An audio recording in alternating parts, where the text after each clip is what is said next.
Now, Chude, you also said something. Some people will say, is this a manner of reading just what has been said?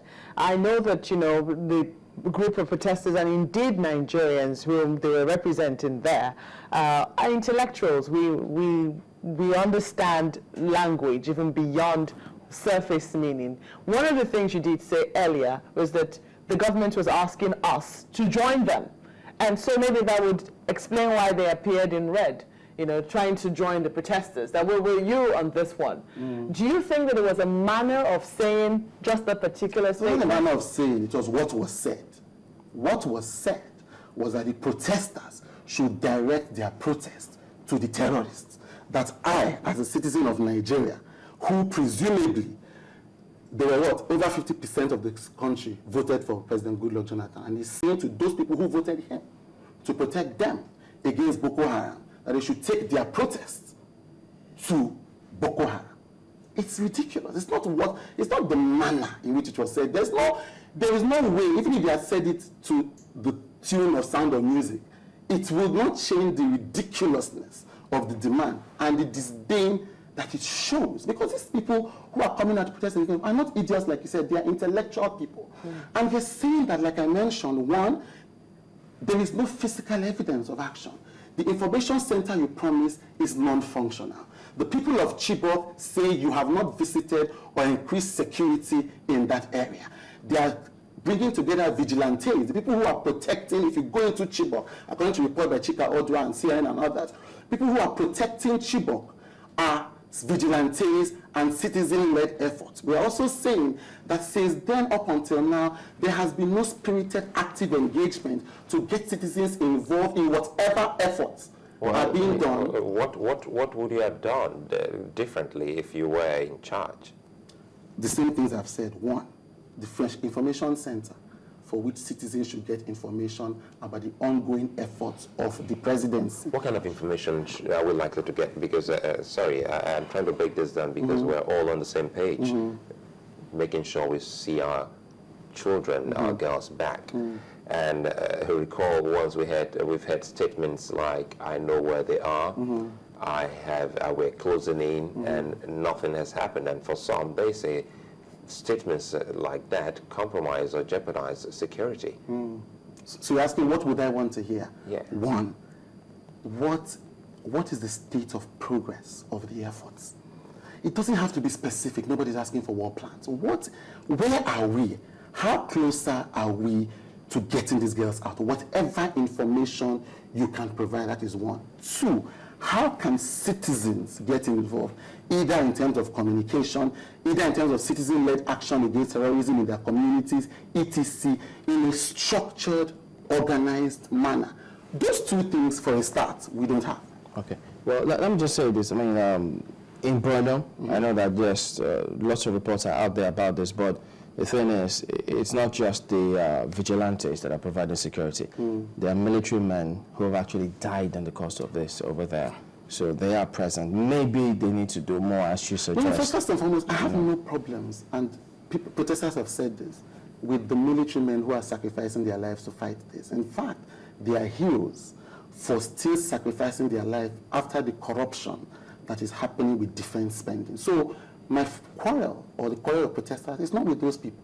My quarrel is with the scale of the people who have sent them to do the battle and the commitment of those people to ensure that they win this battle. And when I say that when you go into Chibok, I'm not saying that there are no military personnel present there, but the inadequacy and the fact that citizens themselves, according to what the citizens, it's what the citizens of Chibok said to reporters who visited, that it is inadequate and they are left to their own devices. But do you think that, has this protest spoken to that particular matter? Two things now, drawing the line between providing leadership for the activities of security agencies and then encouraging our troops to, in spite of all, we know what you do. Absolutely. Do what you have to do. I've been at the protests in Abuja and in Lagos, and consistently, people have expressed support for the soldiers. Look, the protest is not, the enemy is not the government. The enemy is Boko Haram. There is a clarity about the enemy. There is a clarity about who stole these girls. What people are saying is, we haven't seen enough will, enough evidence to inspire us to believe that the leadership is engaging this problem with the full force of the state. What about, sorry, Mark, but what about the Borno State government? Because we had Jibril Sabokina, that was last week, well, an administrator for grassroots governance once, and we were talking about what even the local government can also do in helping solve this situation. And what comes to mind here should also be the Borno State government. Now, if the federal government, from your position, hasn't done enough, have you seen any form of drive or bite from the Borno State government? You see, if you go to a battlefront and you are trying to understand the situation of the soldiers or the war, you go to the captain of the army. There is only one commander-in-chief of the armed forces of the Federal Republic of Nigeria, unfortunately or fortunately, and that's President Goodluck Jonathan. The governor of that state is not in charge of the armed forces of that state. Also, that state was under a state of emergency. Therefore, not only was he not in charge of the security forces in his state, any ceremonial control over those had also been suspended. People are not protesting. Look, there are many young people who, like, if you look at Twitter, who want to give President Jonathan the benefit of the doubt. I, for instance, am very reluctant to criticize a president, because if he's a legitimate president, what we should be doing is trying to build a coalition to support him. Unfortunately, they have not given people there's no intellectually honest argument to be made for competence in handling terrorism since it started, unfortunately. So it is not that citizens are just waking up and saying, I mean, some of the people who are shouting loudly now, if you trace, like Mrs. St. Daniels was here, people who have traditionally not criticized this president randomly.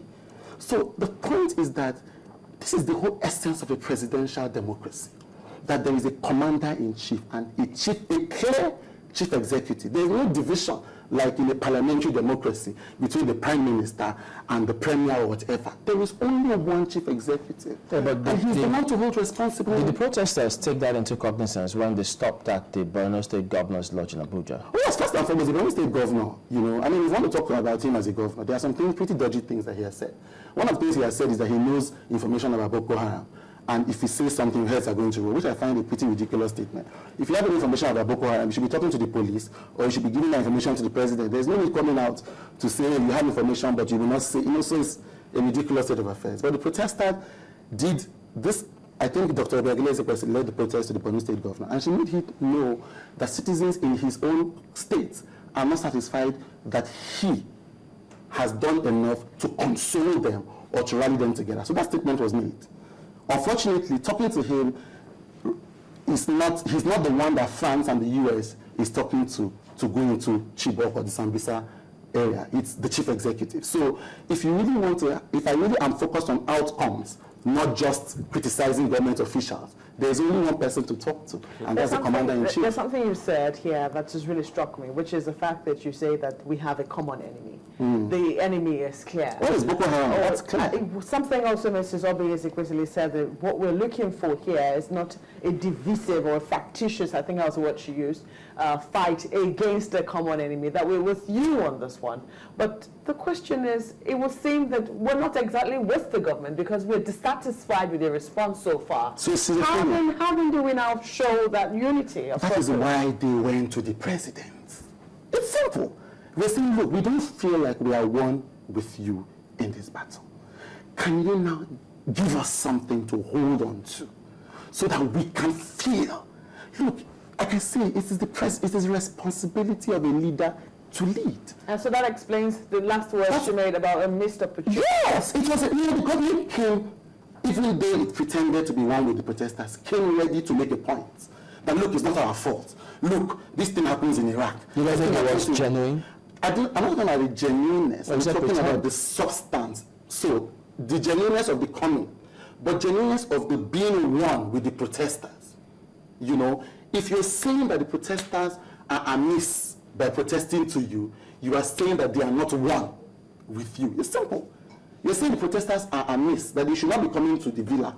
you should be going to the forest to go and meet Boko Haram, and you should be protesting against them. So the citizens have given the government an opportunity to sync with the citizens. The government has said, no, it is you against us. Wow. It is a discouraging message.